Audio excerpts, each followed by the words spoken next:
Hello, you know what time it is. It's time for some gloom. Last we left our heroes, we were in the city. And if you remember, a fight broke out at the Sleeping Lion. And our group had to choose to act. So we chose option A, to join the fray. These insults will not go unanswered. A says, nothing like busting some drunken skulls to lift one's spirits. It turns out to be a great way to unwind. Unfortunately, the proprietor of the Sleeping Lion doesn't exactly see it that way, and he suddenly asks for compensation for the damage you caused. So we gain 10 experience each, and we either lose 5 gold each or 1 reputation. Fun. I'm gonna say to lose 1 reputation. Right? I mean, I'll check it with the team and see what they want to do, but I think we're gonna lose the reputation rather than 5 golds each. If we were to have not fought, after restraining the enraged Inox and offering to replace the drinks for a few of the more belligerent patrons, you calm the place down a bit. Some of the non-human patrons are understandably on edge, but the proprietor thanks you for your efforts and reimburses you for the drinks, and you gain 1 reputation. So it would have been better to do this, which the scoundrel wanted to do, and he was outvoted. So that's the way it goes here in the gloom. So before we get started on our quest, I wanted to go ahead and I wanted to just kind of explain this real quick. This thing is, it just goes by the rounds. So you put, it's round 1, round 2, whatever it is, all the way through 12.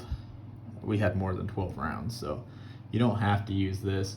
The other thing is, if a magic is activated, you would put the magic here. I don't have a magic token, but say this is a magic. Say this is the fire one, right? You activate it, it's strong. Then 1 turn goes by, now it's waning, and then the next one, it's inert. So they all start here, and so it's 1, 2, 3, gone. And that's how magic works. We don't have anything that requires magic at the moment. Like we've had some abilities that have activated, like ice and whatnot, but it hasn't really done anything as far as any moves we're doing or anything like that in the game yet. And then I wanted to add that in our next quest, we have to have these cards inserted into our deck. So like our deck of ability cards or modifiers, we each get one of these, which is a curse card. And so what a curse card is it nulls your attack. So you don't attack, or I shouldn't say you don't attack, you attack for 0. It makes it a 0.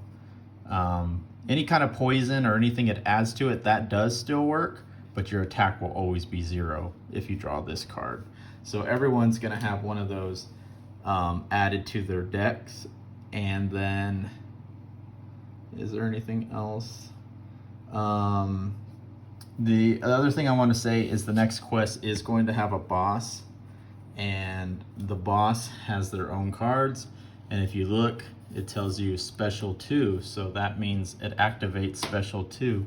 And in the quest book, it tells me what that special 2 is.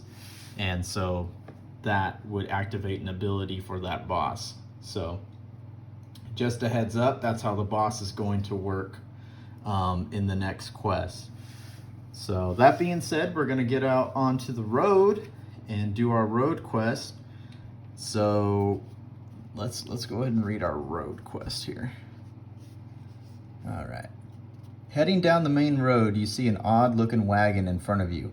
It is covered in metal bars, and a number of ragged men in chains walk behind it. On either side of the wagon, you see city guards on horseback, keeping a watchful eye on everything. You get closer, and one of the guards calls out to you, "Keep your distance. We are transporting dangerous criminals." A moment later, one of the prisoners in the back slips out of his manacles and begins to sprint full speed into the tall grass.